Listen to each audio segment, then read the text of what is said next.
Reality show? আপনি big বস দেখেছেন? হ্যাঁ, ওই তো যেটাতে শিল্পা সেটি 3 কোটি টাকা জিতলো তো। ওরে বাবা, সে তো দারুণ ব্যাপার। মানে সে একটা বাড়ির মধ্যে সবাইকে একটু প্রেম ঝগড়া টগড়া এইসব করতে হয়, আর আড়াল থেকে একজন বিচার করে। একদম ওরকম। আর এখানে আড়াল থেকে বিচার করছেন মহাগুরু মিঠুন চক্রবর্তী। একদম তাই। আপনাদের কনসেপ্টটা কি? দেবরাজ রায় জীবিত আছেন, এখন তার জায়গায় এমএলএ হলো তারই ছেলে অভিরাজ রায়।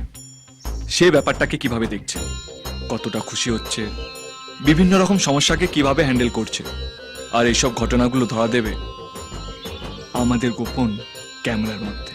গোপন ক্যামেরা? ক্যামেরা কয়?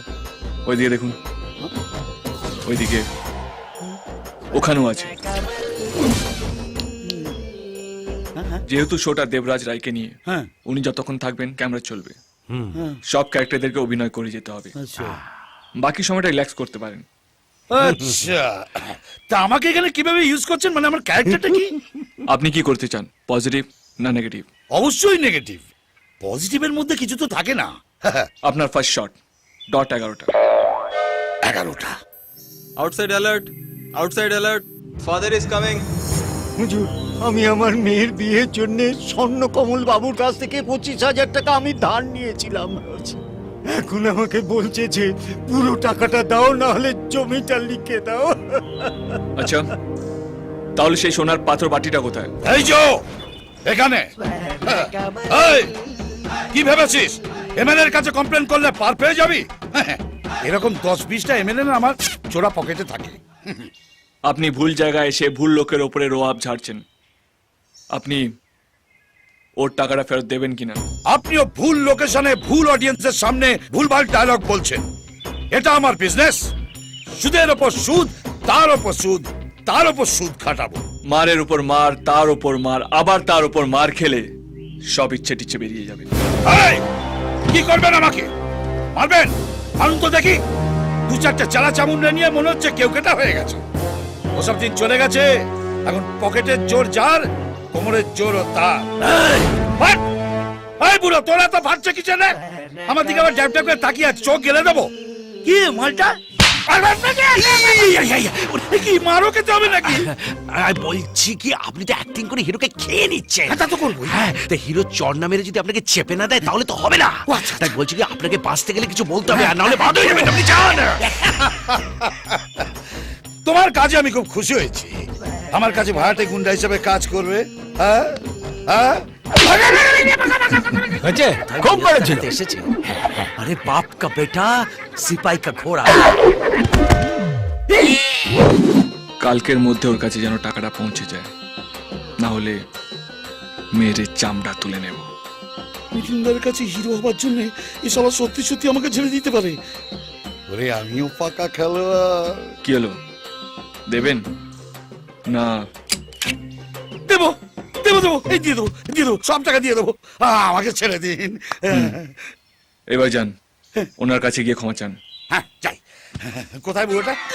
ও হ্যাঁ, স্যার, ও স্যার, বুঝলেন, টাকার গরমে পুরো বডিটাই গরম হয়ে গেছিল।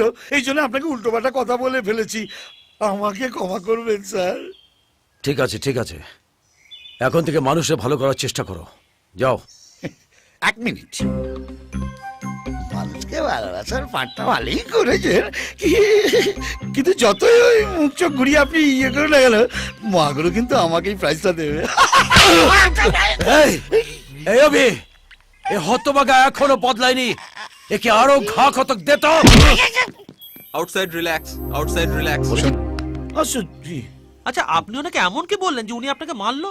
আরে কি বলবো, বললাম ভালো অ্যাক্টিং আছে। এ বাবা, কেন বলবো না? আরে দাদা, আপনি এইটাই তো ভুল করলেন। ক্যামেরার সামনে কখনো কোনো আর্টিস্টকে ভালো বলতে নেই। কে কতটা ভালো করছে সেটা বিচার করবে দর্শক আর আমাদের মহাগুরু। যাকে ছাড়ুন, ওই যে ক্যামেরাটা দেখছেন, ওইখানে গিয়ে ভোট চান, নাহলে দর্শক ভোট দেবে কি করে? চান চান, ভোট চান, ভোট চান। হাই, আমি স্বর্ণকমল। আমার অভিনয় যদি আপনাদের ভালো লেগে থাকে তাহলে আমায় ভোট দিন। মহাগুরু স্পেস স্বর্ণকমল পাঠিয়ে দিন 5535-এ। নমস্কার।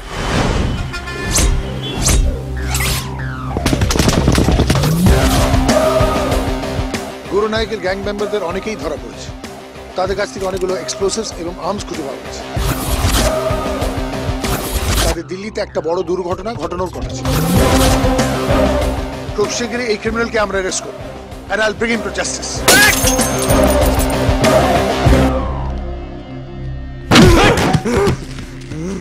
কিরে, তুই যে বলি কলকাতায় তোদের কোনো নেটওয়ার্ক নেই, তাহলে এটা কি? কিছু কিছু নেটওয়ার্কের সঙ্গে দাদা ডিরেক্টলি ডিল করে, সে খবর আমি জানি না। আমি জিন্দা আছি এটা যদি দাদা জানতে পারে না, তোদের সব কটার চামড়া খুলে নেবে। আমিও তো চাই তোর দাদা এখানে আসুক। ওকে সম্বর্ধনা দেওয়ার জন্য আমি রেডি হয়ে আছি।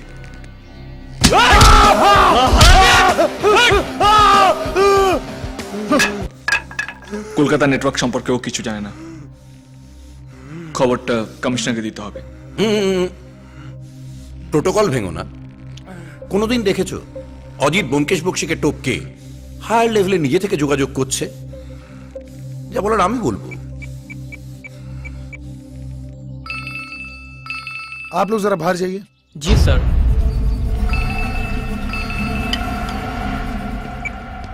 হ্যাঁ মিস্টার বক্সি বলুন। হ্যাঁ, বান্টি বলেছে ওদের কলকাতায় কোনো নেটওয়ার্ক নেই, তাই আমার মনে হয় কলকাতায় টিম পাঠানোর কোনো দরকার নেই স্যার। মিস্টার বক্সি, আপনি ওবিকে একটু ফোনটা দিন তো। Okay sir, 1 minute sir. না স্যার, ঠিক আছে, কথা বলুন, নো প্রবলেম। না না স্যার, ঠিক আছে। স্যার সিনিয়রদের রেসপেক্ট করেন, তাই জুনিয়রদের দিয়ে সব কাজ করিয়ে নিতে চান। ইনস্ট্রাকশন তাদেরই দেন। ধরো। হ্যাঁ স্যার। Well done Obi. বান্টির কাছ থেকে পাওয়া ইনফরমেশন অনুযায়ী গুরুনায়কের ওখানে রেড করে আমরা ওর নেটওয়ার্ক অনেকটাই নষ্ট করতে পেরেছি। নেক্সট কি করবে কিছু ঠিক করেছো? কলকাতার কিছু ক্রিমিনাল ফাইল ঘাটাঘাটি করতে হবে, তারপর বোঝা যাবে ভাইরাসটা কোথায়। ওকে ওবি, ক্যারি অন। এখনো সারেনি? মজা লাগছে না? খুব মজা লাগছে। কি বলছেন স্যার? হ্যাঁ বল। হ্যালো বাবা, কোথায় আছো তুমি? আমাকে প্লিজ একটু মন্দির থেকে বাড়িতে ড্রপ করে দেবে? আচ্ছা ঠিক আছে, তুই দাঁড়া ওখানে, আমি আসছি। বাই দ্য ওয়ে, আপনার মেয়ে কি করে? দেখাশোনা চলছে, অনেক ভালো ভালো সম্বন্ধ আসছে। তোমার গার্লফ্রেন্ডের কি খবর? আমার গার্লফ্রেন্ডের খবর আপনি জানলেন কি করে? বাবা, নামে মধুসূদন বক্সি হলো, যাতে তো আমি ব্যোমকেশ বক্সি, সব খবর থাকে। মালয়েশিয়ার সুন্দরী, মালপত্র সব গুটিয়ে নিয়ে পালিয়েছে। এই রাগ করলে? এসে গেছি। ও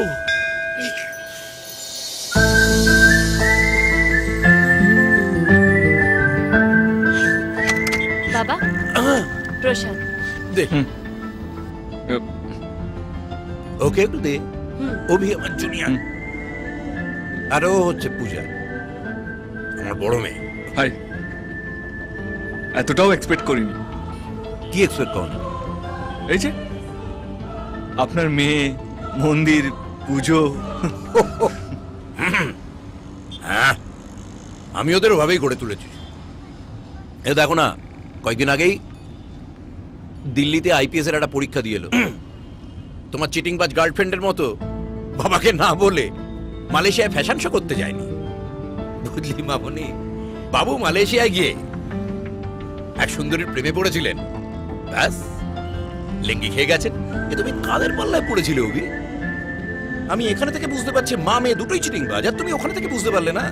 আর বাপটাকেও বলি হারি, জানেই না মেয়ে কোথায় গেছে, কি করছে। আশ্চর্য বাবা। বাবা প্লিজ, এসব ডিসকাশন থাক না এখন। আর মেয়েটার কথা ভাব, বাপকে ঠকিয়েছে, ওকে ঠকিয়েছে, এরপরে তো বাচ্চা কাচ্চা হলে তাদের হতে পারে। ভাগ্যিস আমার এরকম একটা যন্ত্র মেয়ে নেই। থাকলে কি করতেন?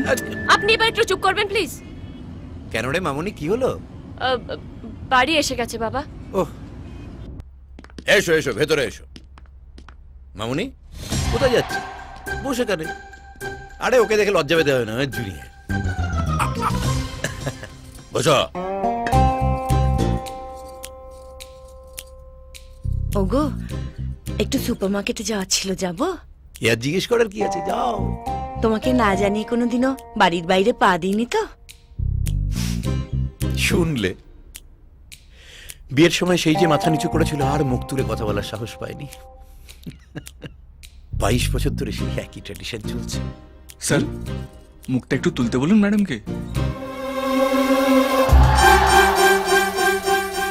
ম্যাডামকেও কি আপনি একইভাবে গড়ে তুলেছেন স্যার? এই ছাড়াও তো সবাইকে গড়তে হয় না, কারো কারো টাচে থাকলেই হয়ে যায়। সবাই কি তোমার ওই চিটিংবাজ গার্লফ্রেন্ডের জালিয়াত মায়ের মতো, যে স্বামীকে ঢপ মেরে মালয়েশিয়ায় হাওয়া খেতে যাবে? যা করবে বলে করবে। বাবা হ্যাঁ আয় মা, আমার ছোট মেয়ে। স্যার আপনি আমার গার্লফ্রেন্ডের কথা বললেন, গার্লফ্রেন্ডের মায়ের কথাও বললেন, একবার ওর বাবার কথাটা বলুন। ওটার কথা যত কম বলা যায় ততই ভালো। হ্যাঁ গাধা, দোষ তো ওটারই। নইলে কখনো বউ মেয়ে এরকম ঢপ মেরে বাইরে যায়? আছে আছে, এরকম অনেক আছে। নিজেকে ভাবে একটা বিরাট হনু, আসলে কিন্তু হনুমান। পা কখনো মাটিতে থাকে না, সবসময় গাছের ডালে। স্টপ ইট বাবা। অভি হ্যাঁ? তুমি জেনে শুনে আমার বাবাকে ইনসাল্ট করছো।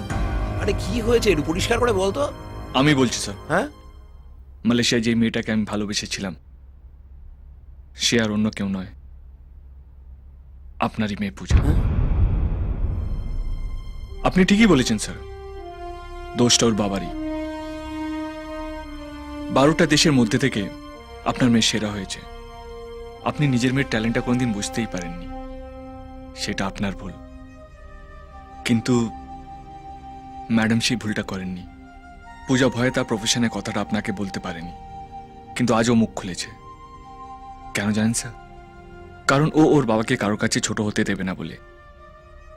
অতটাই ভালোবাসে ওর বাবাকে।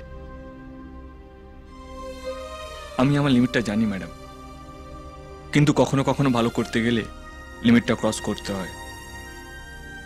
I am sorry. আমি আমার ফ্যামিলির সঙ্গে একটু কথা বলতে চাই। Will you please excuse us for a minute? Yes sir.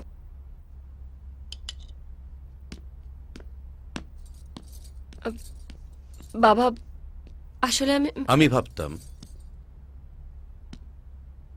বাবার কর্তব্য হচ্ছে ছেলে মেয়েদের শাসনে রাখা, কিন্তু আমি বুঝতে পারিনি যে আমি এতটাই কড়া শাসন করে ফেলেছি যে আমার মেয়ে আমার সাথে তার সুখের মুহূর্তটা শেয়ার করতে পর্যন্ত ভয় পায়।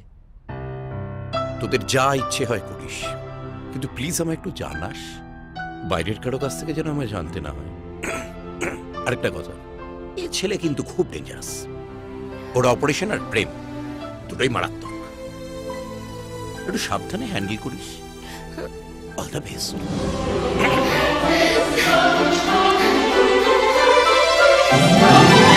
যারা ঘরের খোকা ঘরে যা, যাদের আছে এসে লড়ে যা, যদি করার থাকে করে খা, যাবি না সালা।